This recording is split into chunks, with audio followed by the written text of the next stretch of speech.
আসুন আজকে আমরা একটি গুরুত্বপূর্ণ বিষয় জানব। সেটি হচ্ছে একটি দেশের কি আইন কার্যকারিতা হবে।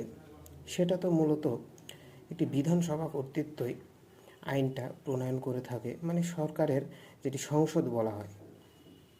কিন্তু সরকারই কি শুধু আইন প্রণয়ন করতে পারে? না, সরকার কিছু কিছু ক্ষেত্রে তার বিভিন্ন অঙ্গ সংগঠনের ওপরও আইন প্রণয়নের ক্ষমতা দিয়ে থাকে। যেমন বলতে গেলে চলে, আইনের আমরা কয়েকটি ভাগে ভাগ করতে পেরেছি।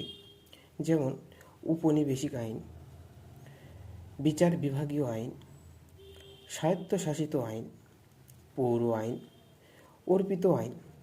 তো এই যে 5টি আইনের কথা বললাম, এইগুলোর ভিডিও আমি পরবর্তীতে নিয়ে আসব। তবে এখন বলি যে এই 5টি ভাগ কেন করলো সরকার। কিছু কিছু ক্ষেত্রে তার আইন প্রণয়নের ক্ষমতা একটি নির্দিষ্ট করে একটা জেলা, বিভাগ, পৌরসভা বা বিভিন্ন ধরনের কোনো কোম্পানি এদের হাতেও তুলে দেয়।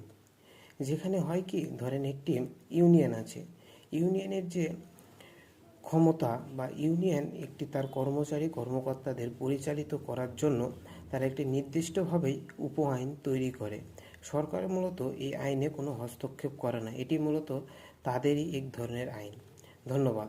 তাহলে আমরা জানতে পারলাম যে আইন শুধু সরকার কর্তৃত্বই তৈরি হয় না, কিছু কিছু ক্ষেত্রে সরকারের বিভিন্ন অঙ্গ সংগঠনও এই আইন তৈরি করে। ধন্যবাদ সকলকে।